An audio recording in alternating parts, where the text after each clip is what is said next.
integrador la semana que viene. Ahí puse a grabar por las dudas. ¿Alguna duda? ¿Lo tenemos claro? ¿Cómo pasó de parcial a trabajo integrador?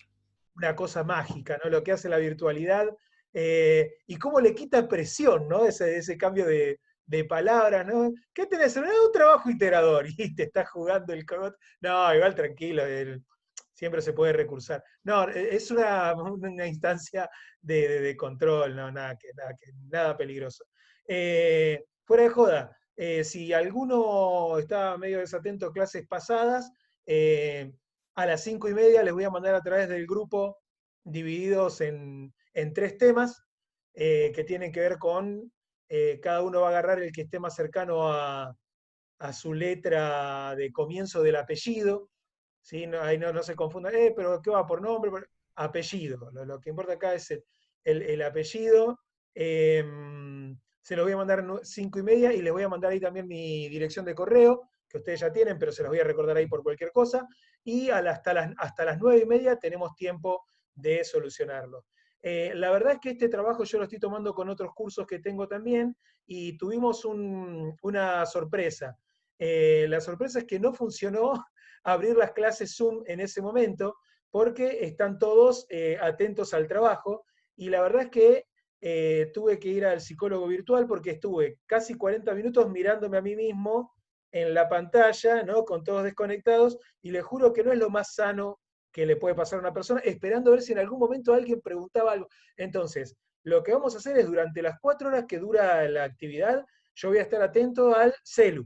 Entonces, si tienen alguna duda, lo preguntan ahí por el grupo de WhatsApp y de paso estamos atentos todos a una sola cosa, ¿no? Y no estamos, che, pusieron algo en el grupo, che, dijeron en la reunión, che, tal cosa, ¿sí? Y igualmente, a ver, si alguno dice, mirá, tengo que preguntarte algo, pero es largo y es para charlarlo, activamos la reunión y charlamos por ahí sin problemas.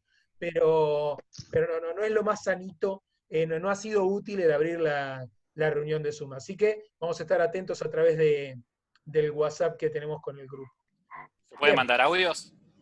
Sí, yo voy a estar a disposición de eso. Yo voy a estar a disposición de eso. Eso le prefiero que lo digan entre ustedes porque por ahí, no sé, Daniel tiene una duda y me manda un audio y Cintia no tiene ni idea de lo que está preguntando Daniel. Entonces por ahí me lo vuelve a preguntar después a lo mismo. Entonces por ahí si lo mandan escrito, el resto puede saber si le sirve el dato o no, esta actitud de pescadores que tenemos todos, ¿no? Cuando en un examen alguien pregunta algo y estamos todos, ¡oh! A ver qué dijo, a ver si podemos ir robar un centro. Funciona, ayuda. Así que si lo pueden escribir, colaboran más con los compañeros. Ahora, depende de la urgencia que tengan y esas cosas. Bien, ¿alguna duda más, genturria? Hasta ahora no me manifestaron ninguna, pero la dije yo por las dudas. ¿No? ¿Vamos? Está todo claro ya, por eso no hay dudas. Maravilla. No sé por qué no lo hacemos hoy, mirá.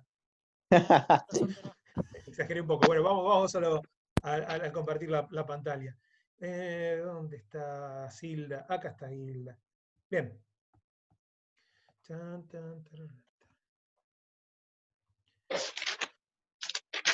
lo habíamos visto. Tuki, tuki, tuki, tun, tun, tun. Habíamos llegado hasta el caso de Tartagal, que el compañero César recuerdo que había dicho, pobre el puente, ¿no? De Tartagal.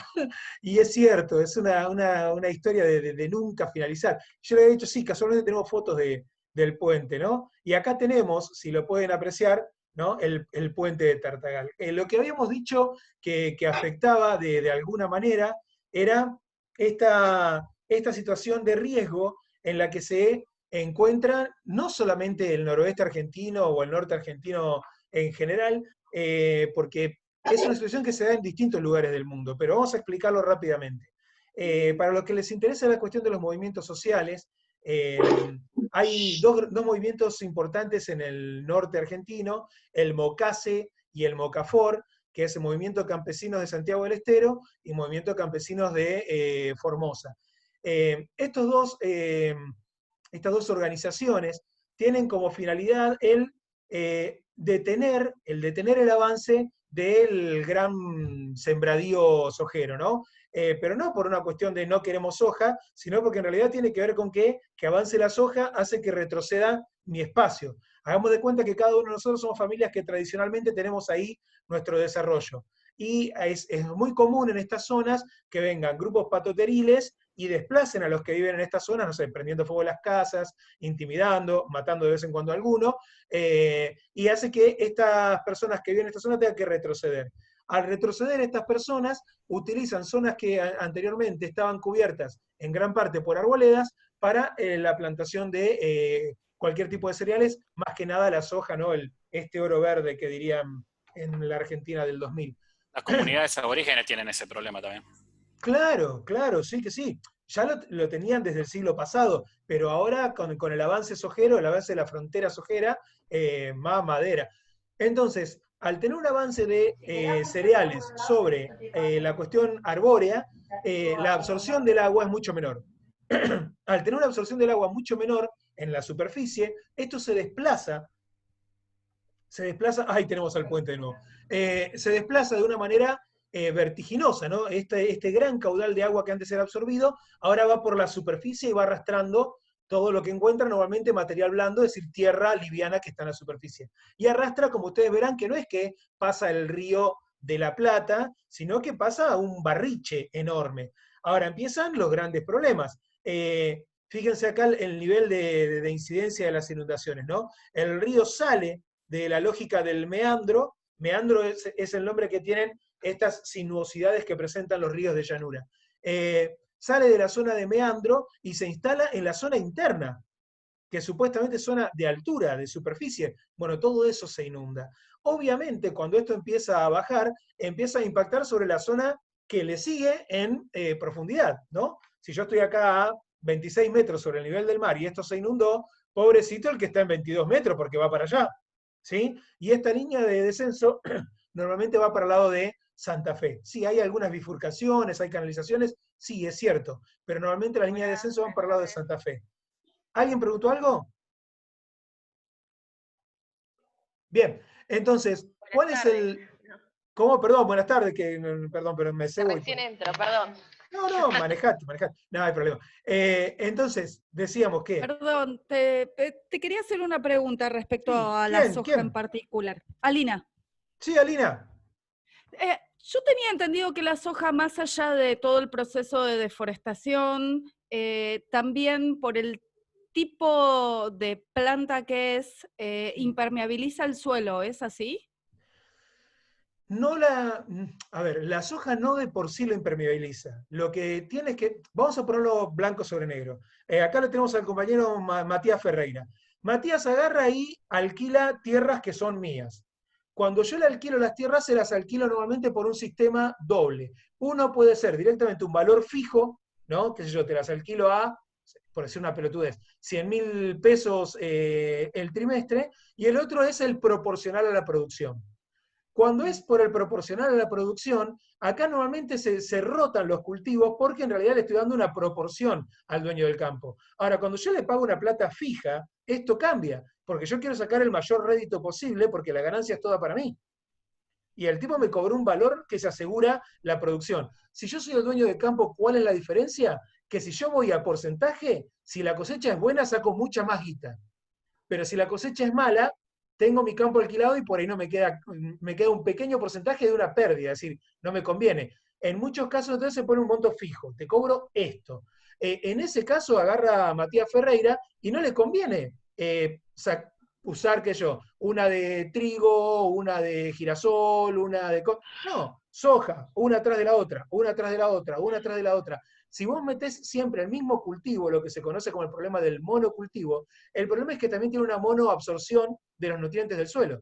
Y al sacar un solo tipo de mineral, el que necesita esa planta en particular, todo el resto queda ahí y se va juntando, y ese mineral sale y sale y sale, y se va apelmazando. Esto hace que sea menos permeable la tierra también.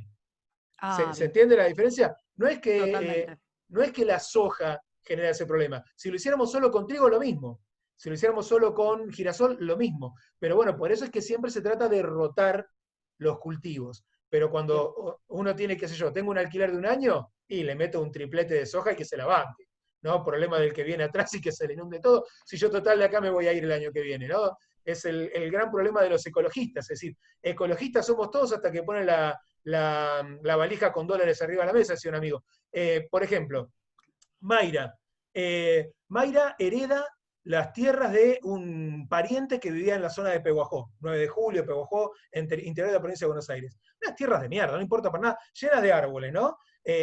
Tiene que pagar encima los impuestos sobre las tierras, todo, y no lo usa para nada. Más que una herencia que ella le gratifique, es una cagada, un peso social. Pero Mayra recibe un día la visita de, a ver quién puede ser el Garca, cualquiera que quiera ser Garca, bueno, Cintia, dale, Cintia, te tocó ser Garca. Recibe la visita de Cintia, y Cintia viene con una valija con 2 palos verdes, ¿no? Y le ofrece a Mayra, mira Mayra, tengo estos 2 palos verdes, me voy a llevar solamente la madera, no me interesa la tierra.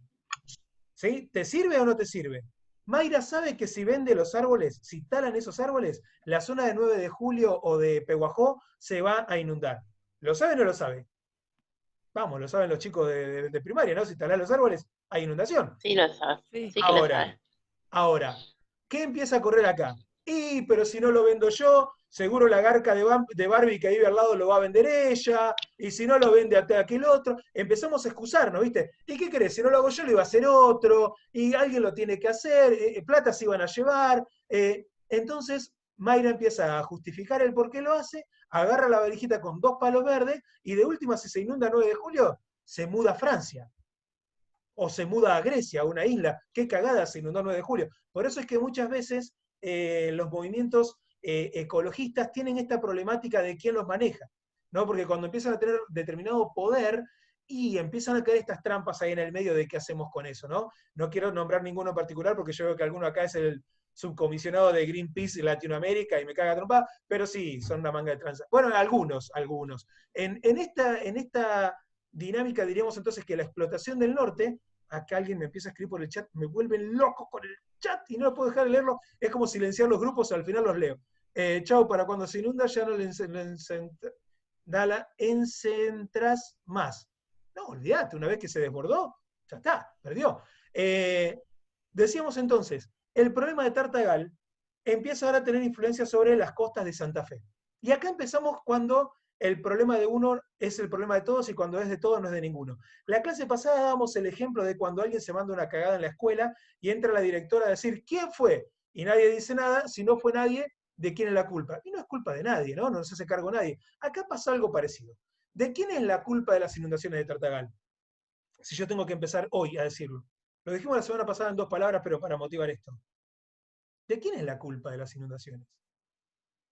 ¿Del clima solo? Seguro que no. Si no puedo decir, de los políticos comienza. Si tiene que haber Exacto. algún organismo de control, es del organismo de control. Bien, Osvaldo, organismo de control, César, los políticos. Bien, ¿quién más? Del político que avaló la tala de los árboles. Perfecto. Bien, acá empezamos entonces a atar un mejunje de líneas de responsabilidad. Por un lado, la línea política que permite que esto suceda, ¿no? Alguien permitió que esto se tale para plantar soja. Por otro lado, alguien vendió las tierras. Por otro lado, alguien plantó las tierras. Por otro lado, qué sé yo, en Santa Fe el gran problema era que no se tomaron las medidas para prever esto, ¿no? Entonces es, che, culpa tuya porque hiciste, tuya porque no hiciste, nuestra porque no hicimos, y acá acudimos a un gran factor de la solidaridad, un gran factor de la sociedad que es la solidaridad. Ojo con lo que quiero decir ahora porque es medio peligroso y a veces lo digo mal, advierto. La solidaridad normalmente reemplaza una obligación del Estado.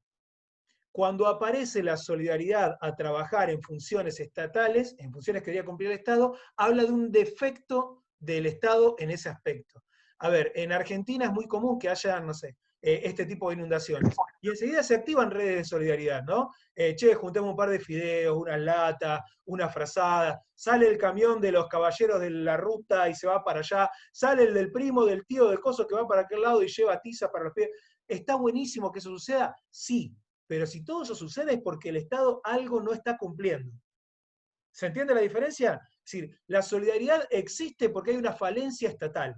Si no, no es que estaría bueno que seamos todos garcas. Lo que quiero decir es que si no, no sería necesaria, ¿no? Este es el punto de discusión, y de acá tiene que ver lo que decían los compañeros recién. Bien.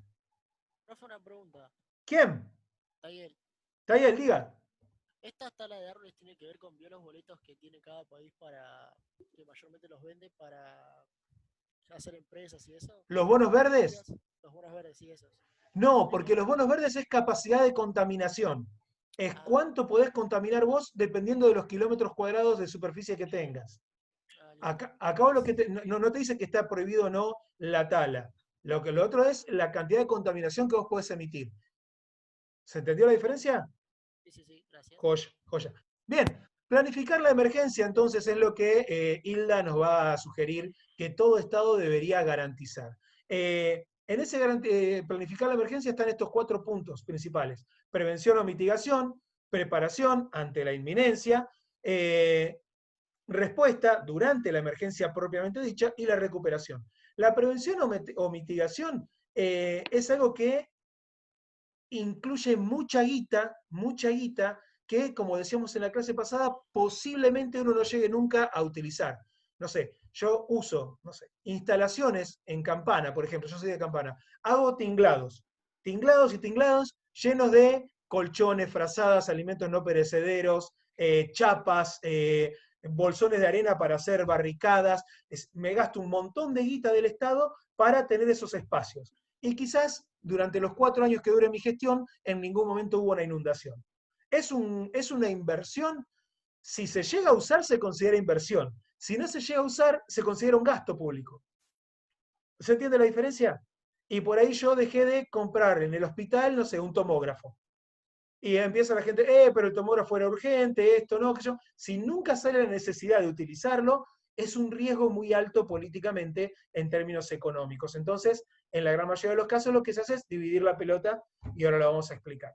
La otra es la preparación. La preparación sugiere también un gasto público, porque para prepararte, vos tenés que tener conocimiento de lo que está pasando. Vos tenés que tener equipos técnicos que puedan saber leer la situación que se está dando, ¿no?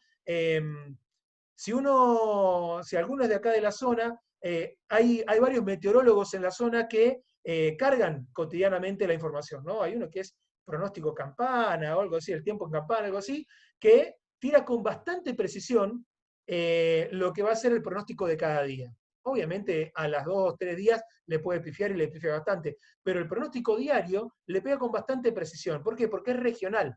Y ese tipo es un equipo técnico. Sí, Osvaldo. El problema del pronóstico diario es que no te permite adelantarte para nada. Claro. En el caso particular de Campana, cuando ha habido inundaciones, se sabía que las inundaciones iban a venir con aproximadamente 2 a 3 semanas, porque se sabe que depende de las lluvias en el oeste de la provincia, depende de lo que pase en el norte con Yacyretá, si va a crecer o no va a crecer el río. Es decir, perdón, lo digo porque trabajé 3 años en defensa civil en Campana. Sí, claro, cuando sopla el viento del sudeste. Exacto, sí. Pero digamos, lo importante es estar preparado, aunque sea con un par de semanas de anticipación, para poder prevenir en los lugares que son los lugares críticos, que es parte de la prevención previa, ¿no? Saber que se va a inundar tal barrio, qué vas a hacer con la gente, dónde vas a poner los centros de evacuados y demás. Excelente, Osvaldo. Gracias. El tiempo Campana. Sí, el tiempo Carlos Campana, Martínez. ¿no? El tiempo Campana. Grosso el chabón, grosso y reconocido. Entonces decíamos que para la preparación ante la inminencia también hay que tener otra cuestión, que es el juego de lo social. Porque si yo tengo mi casa, ¿no? Pónganle en situación precaria o lo que se les ocurra, pero es mi casa al fin, y viene, no sé, como decía bien Osvaldo, viene la fuerza pública para ayudarme, con el fin de ayudarme, che, loco, los tengo que evacuar, los tengo que sacar de acá, y yo no me voy. Yo no me voy, porque lo poco que tengo lo tengo acá. Entonces también tiene que haber un conocimiento o un convencimiento de la población que va a ser evacuada del efecto que esto va a tener. Si alguno pudo chusmearlo en la semana, yo les había recomendado, obviamente que no, todos tenemos una vida afuera, pero el documental Tabasco bajo el agua. Uno de los grandes problemas que tienen las inundaciones es la gente que no se quiere ir. Y es comprensible que no se quiera ir, ¿no? No hay a dónde volver si me voy de acá. Se pudre esto, no hay ninguna otra cosa. En La Plata, con la inundación de La Plata pasó eso también, mucha gente que no se iba, que estaba en una situación muy complicada, y bueno, muchos no se iban porque no querían dejar la casa y otros porque estaban en una situación de inseguridad enorme, y también, como decís, lo poco que tenían era eso. Claro. Tenía miedo que les roben. Y sí, Y sí, y además... Acá diga, Osvaldo. En Campana pasa sobre todo en la zona de islas. Claro. Los barrios en general la gente abandona porque sabe que dentro de todo no hay demasiados lugares por los cuales puedan ingresar chorros, y se ponen móviles de policía. Pero en las islas no, porque en las islas el choreo se hace a través de canoas o cosas por el estilo. Entonces en las islas la gente no se quiere ir. Claro. Ese es el lugar complicado, ¿no? Perdón, Claro. ya para contar un datito de la realidad. Es que ¿Con vos te roban? Sí, ¿Cómo, sí, sí. César? ¿Con vos ¿Con te vos te roban? roban? Sí, Sí. sí, sí, sí, sí. La bomba de agua, la fanala cortada de pan, Sí. la arruinaste la Perdón, vida. me sorprendió.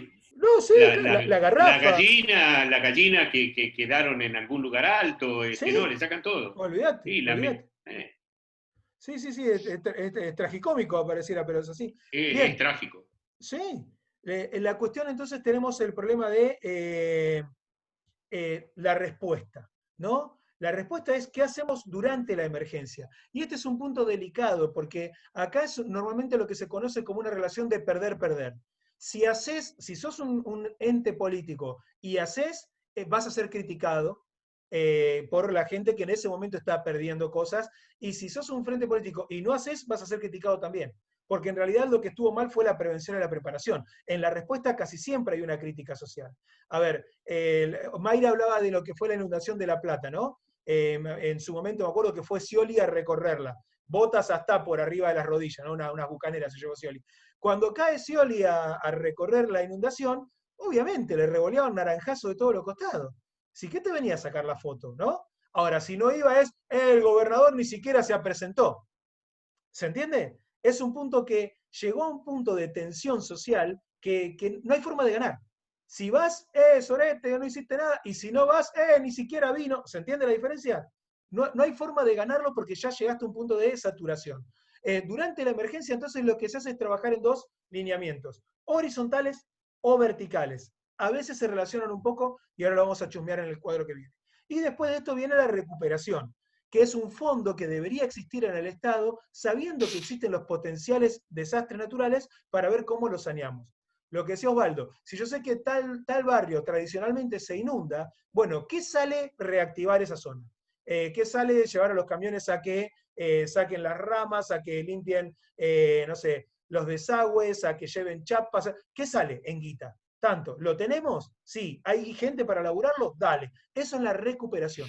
¿Sí? Que el Estado destine una parte para eso. Obviamente, un mundo ideal. Es importante tener en cuenta que lo esperamos. ¿Cuál es el objetivo final entonces de encarar este tipo de empresas? Minimizar al máximo posible 3 elementos: el sufrimiento humano, las pérdidas de vida y los daños materiales. Lo pusimos en este orden, yo creo que Hilda lo puso en este orden por una cuestión de que queda bonito. Pero algo que ha demostrado el trabajo ante la emergencia de gran magnitud es que las pérdidas de vida sí, el sufrimiento humano es incuantificable, ¿no?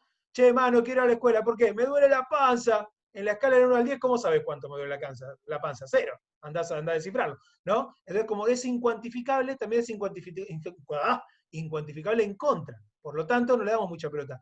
Entonces, después de las pérdidas de vida, inmediatamente vienen los daños materiales. Y tiene que ver con una cuestión de la lógica de, no sé, si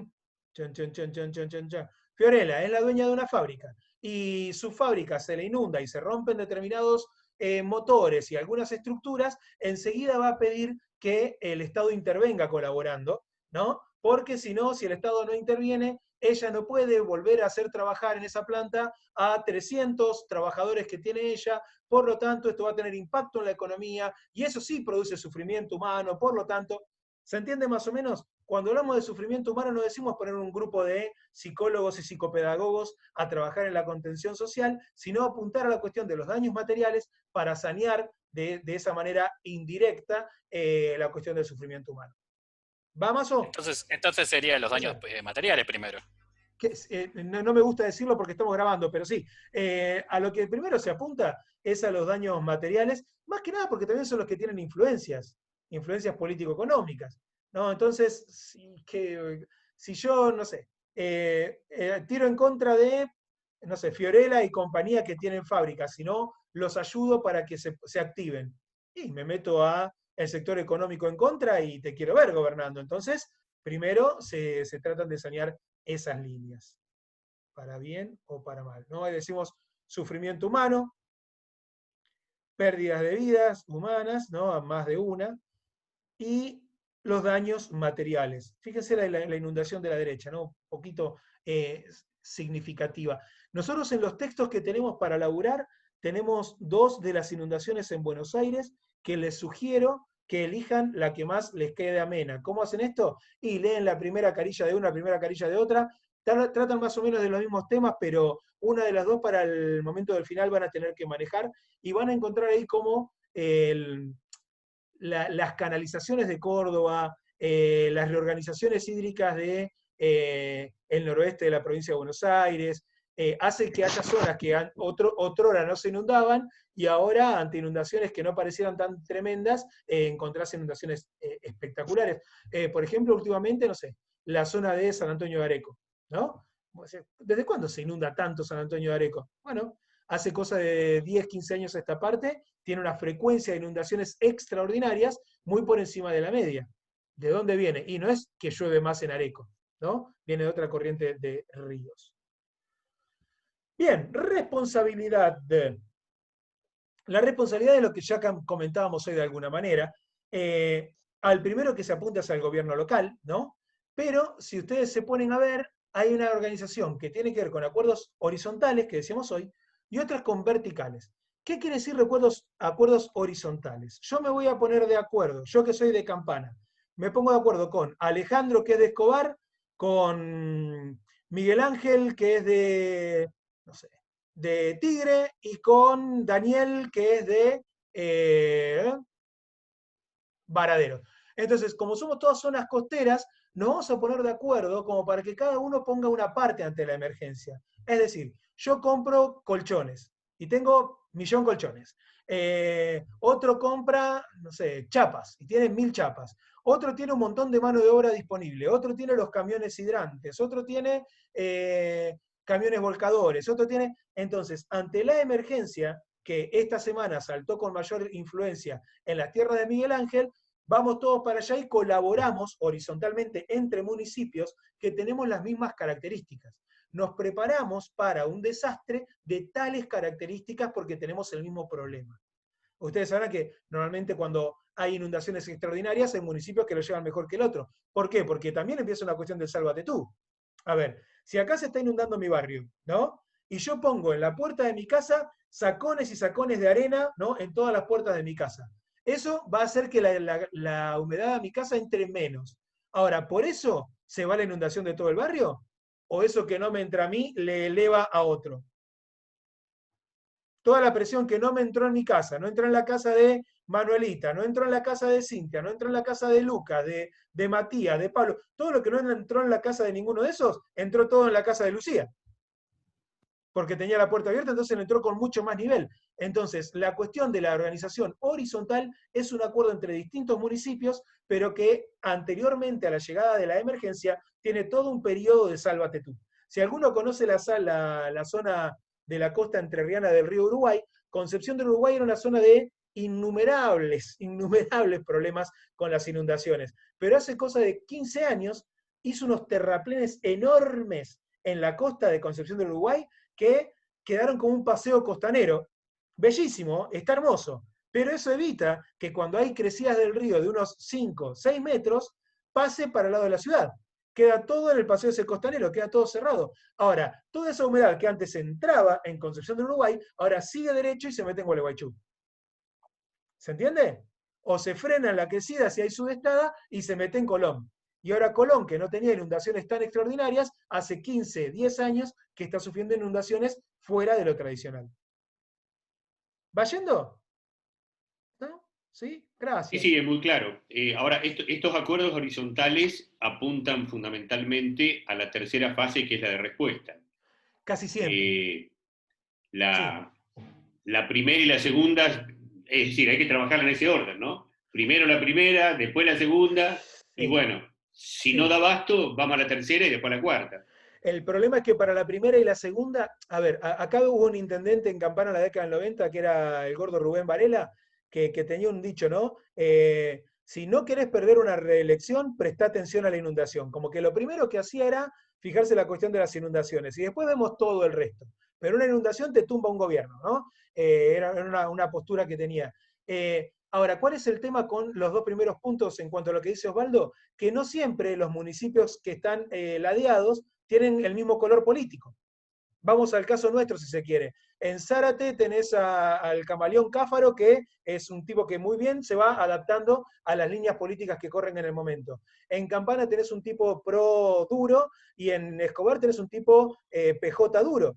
Entonces, para tener una alianza en cuanto a equipos técnicos y eso, bueno, ¿quién pone la guita? Bueno, ¿cómo lo hacemos? Bueno, ¿a quién le avisan primero? Bueno, che, no le avises, así se le inunda y le ganamos. Empiezan toda una cuestión de trasfondo político que complica esa línea horizontal. Pero sí, yo coincido con vos, Osvaldo, esto funcionaría mejor si vamos de pequeño a grande, ¿no? Porque sería el orden lógico incluso. Pero bueno, los colores políticos vecinos siempre complican estas cuestiones. Y en cuanto a los acuerdos verticales, son acuerdos que se dan de instancia nacional a provincial, a regional, a local. Entonces estos acuerdos regionales y también tienen este tipo de problemática. Si somos de la misma línea política, no sé, yo acá veo 4 imágenes, ¿no? Yo estoy arriba en la imagen, Osvaldo, Mayra y César.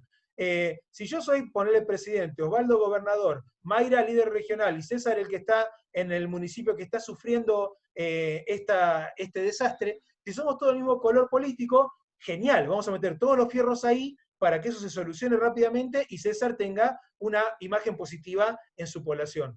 Ahora, si César es somos todos de una línea política y César es de la otra, ¿no? Como que, suerte César, ¿eh? Ay, no te llegó, mañana, chequealo, te lo mandé a los mails, fíjate en el spam si no te entró en el spam. ¿No está en el spam? Ah, bueno, cagaste César, para cuando te querés acordar tenés que salir nadando vos, ¿no? Porque la idea no es ayudarte, sino al contrario. Mayra se muere por decir algo, mirá, Mayra se sale de la vaina. Es mala Mayra. Diga, Mayra. No, que me hizo acordar una situación que está pasando ahora, sí, que en realidad los acuerdos horizontales son prácticamente imposibles, porque casi siempre, aunque sean del mismo bando político, sí, siempre va a haber una necesidad de poder de cualquier lado y va a ser que alguno que otro quiera llevar el agua para su molino, ¿no? Y sí. Entonces, como que los acuerdos horizontales son imposibles, al menos en una situación son más ideales que reales. Pero nosotros tenemos que apuntar en estructura del estudio social, apuntamos siempre a lo ideal. De ahí vemos lo que sale, pero qué sé yo, China tiene mucho más no sé, material descartable para mandar para los médicos de Argentina, ¿no? Pero están viendo si no tienen un rebrote, porque por ahí el viento del sudeste y el... Entonces, en esa especulación, nosotros mientras tanto nos quedamos con médicos que no tienen cosas. Y vos dirías, che, no te cuesta nada, sos China, es decir, mientras esperan que haya un rebrote, producirlo de nuevo. Pero bueno, está esta cuestión de la puja constante, del yo tengo el patrimonio, ¿por qué lo compartiría? ¿No? Sí, Mayra, adentro de esto cargarle a los hombres. Es decir, es como decía un profe que teníamos de sociología en el instituto, dice, el socialismo es hermoso hasta que le pones los hombres adentro. Cuando le pones los hombres adentro hay que ponerlo a prueba, ¿no? Porque una cosa es la teoría y otra cosa es con la gente adentro trabajando. Entonces aparecen este tipo de discusiones, ¿no? Que yo estoy de acuerdo con vos. Esto es el ideal, después vamos a ver si funciona o no. Bien, tsunami del sudeste asiático, como ejemplo, que vimos el otro día, el avance que tuvo sobre la población, lo que fue la cuestión de el atraso económico, que decíamos, ¿no? Un desastre cuando sugiere un atraso social, económico. Y acá tenemos como motivador, si se quiere, para su estudio, la cuestión de los movimientos de placas. Porque nosotros estamos estudiando el sudeste asiático como zona de tsunamis y qué sé yo, y en realidad lo que estamos estudiando es deriva continental, ¿no? Esta zona de choque que encontramos acá, donde se levanta este gran tsunami, es un movimiento de placa que como está en una zona sumergida, en vez de ser un terremoto, generó un maremoto. Y este maremoto produce las olas, ese levantamiento sísmico, produce las olas que terminan golpeando contra la costa. Entonces, por lo tanto, algo que es un desastre empezó como un fenómeno vinculado a lo que nos ha demostrado ya el amigo Alfredito Wegener. Bien, gente, nos quedan 3 minutos. Explico lo que vamos a ver la hora que viene. La hora que viene ya vamos a meternos con otro tema que es el nuevo orden mundial. A ver, para llevar tranquilidad a la barra, ¿no? Cuando nosotros estamos viendo ahora esta cuestión de las inundaciones y empezamos a ver el nuevo orden mundial, lo estamos haciendo porque nosotros tenemos destinado el primer cuatrimestre para abarcar geografía y el segundo cuatrimestre para abarcar historia. Como historia, para mí en material, es mucho más amplio que geografía, yo prefiero, en vez de ahora pasarnos repasando y repasando y repasando lo que va a ser el trabajo de la semana que viene, avanzar la mayor cantidad de temas que podamos, y si podemos geografía terminarlo para mediados de junio, fines de junio como mucho, ya arrancar con historia incluso antes de las vacaciones de invierno. Pero esto que estamos viendo, esto que vimos hoy, no es porque va a entrar para el trabajo o para el trabajo que sigue, sino que es necesario que lo tengan claro para el final. Entonces, qué mejor que ir avanzando sobre estas cuestiones. Y el trabajo que vamos a ver ahora, lo del nuevo orden mundial, es la presentación para lo que es globalización. Ustedes van a encontrar que en la bibliografía tienen varios textos sobre globalización, pero no coinciden entre ellos. Tenemos textos de Fukuyama, de André Gorz, de James Petras, de Hardy Negri. Hay distintos textos sobre globalización, pero entre ellos no coinciden en lo que sería el fenómeno. Entre ellos, por lo tanto, tampoco coinciden en cuándo empieza, porque, qué sé yo, si para mí, no sé, por decir una pavada, ¿no? Si para mí globalización es cuando el Sol da su mayor punto de calor, y para Jerónimo, globalización es cuando sale el Sol, ¿no? Los dos estamos hablando del Sol y los dos estamos hablando de luz, pero son distintos puntos de orígenes. Entonces, Brisa también aparece y tiene otra postura, ¿no? En cualquier momento, en cualquier lugar que haya luz, hay globalización. Y bueno, entonces ya tiene una lamparita, también te da globalización. Para llegar a ese planteo, yo no les voy a incidir en cuál de ellos tiene razón, porque son todos monstruos, es decir, todos son razonables en lo que plantean. Ahora, ustedes lo que van a tener que hacer para el momento del final es tomar una postura ustedes, decir con cuál de ellos coinciden o con cuál concuerdan mayoritariamente y por qué. Que no es lo mismo que decir, este es el único que leí, lo que me pasa muchas veces en los finales, ¿no? Y sí, yo coincido con Petras, claramente, pero ¿por qué no coincidís con Sidicaro? Ah, no sé qué dice Sidicaro, anda acá. No, si ustedes quieren coincidir con uno, tienen que escuchar a los demás y después quedarse con ese uno. Así que bueno, lo que vamos a hacer es la presentación de globalización. En la hora que viene empezamos, pero es un tema un poquito más largo. Gente, se corta, nos vemos en 20. Hasta luego.